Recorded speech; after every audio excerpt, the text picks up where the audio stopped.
இன்று கூட நான் திருப்பூருக்கு போகிறேன். திருப்பூருக்கு வந்துவிட்டேன். பாரதியை பற்றி பேசப் போகிறேன். இந்த குயில் தோப்பு வந்துவிடும் என்ற நம்பிக்கையை நான் கொஞ்சம் சொல்லலாமா என்று மன்னனிடம் கேட்டேன்.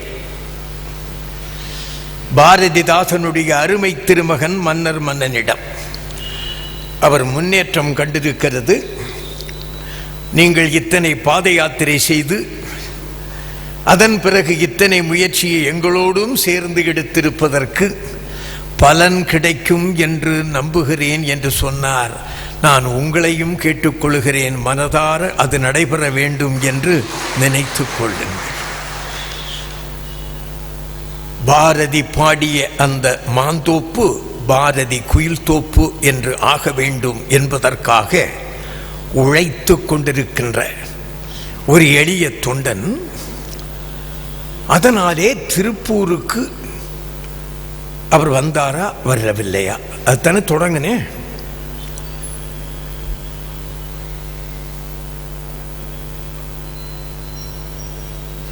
தியாகத்திலே மிகச்சிறிய தியாகத்தை, பெரிய தியாகத்தை வருகிற வழியிலே கூட திருப்பூர் குமரனுடைய நினைவு தூணை பார்த்துவிட்டு வந்தேன், வணங்கிவிட்டு வந்தேன்.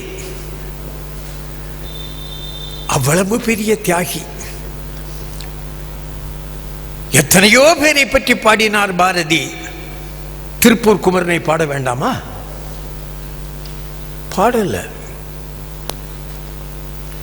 திருப்பூர் குமரனா பாடல,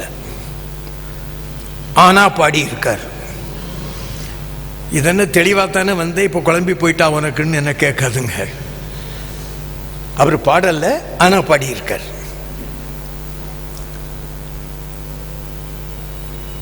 ஏன் பாடல? திருப்பூர் குமரன் அடிபட்டு இறந்தது 1932. பாரதி இறந்தது 1921.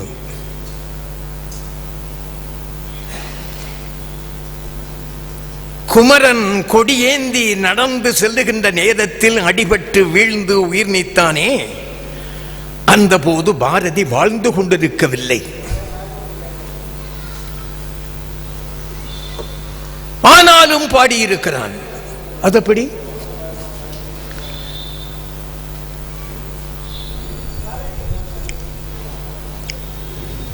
பாடியிருக்கிறான். ஆமா,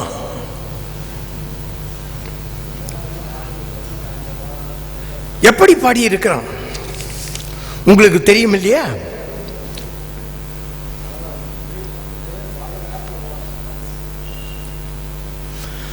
தாயின் மணி கொடி பாரீர் பாடியிருக்கானா இல்லையா?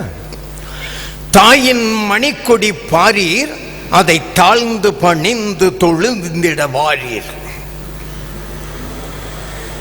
சும்மா ஏதோ கொடி பிறகுன்னு போகக்கூடாது, தாழ்ந்து பணிந்து தொழுதிட வாரீர்.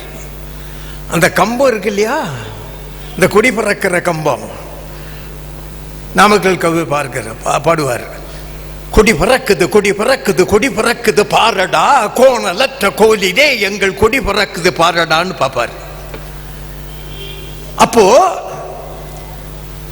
பாரதி பாடுகிறான்,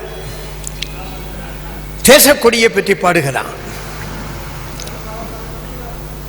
பாடுகிற பொழுது சொல்லுகிறான், தாயின் மணிக்கொடி பாரீர், அதை தாழ்ந்து பணிந்து தொழுந்திட வாரீர். கம்பத்தின் கீழ் நிற்றல் காணீர். அந்த கொடி கம்பத்துக்கு கீழே நிற்கிறவர்களை பாருங்க, தங்கள் நல்லுயிர் ஈந்தும் கொடியினை காப்பார், தங்கள் நல்லுயிர் ஈந்தும் கொடியினை காப்பார். குமரன் தன் நல்லுயிரை ஈந்துதானே அவன் கொடியினை காத்தான். அன்று சந்திர மண்டலத்திற்கு போக வேண்டும் என்று சொன்னது இன்று எப்படி கற்பனை என்பது உள்ளதாயிற்றோ, அந்த கனவு நனவாயிற்றோ, அதை போலே பாரதி தங்கள் நல்லுயிர் ஈந்தும் கொடியினை காப்பார் என்று பாடியது குமரனால் நனவாயிற்று. எனவே அவன் திருப்பூரையும் பாடியிருக்கிறான் என்று நான் சொல்லுகிறேன்.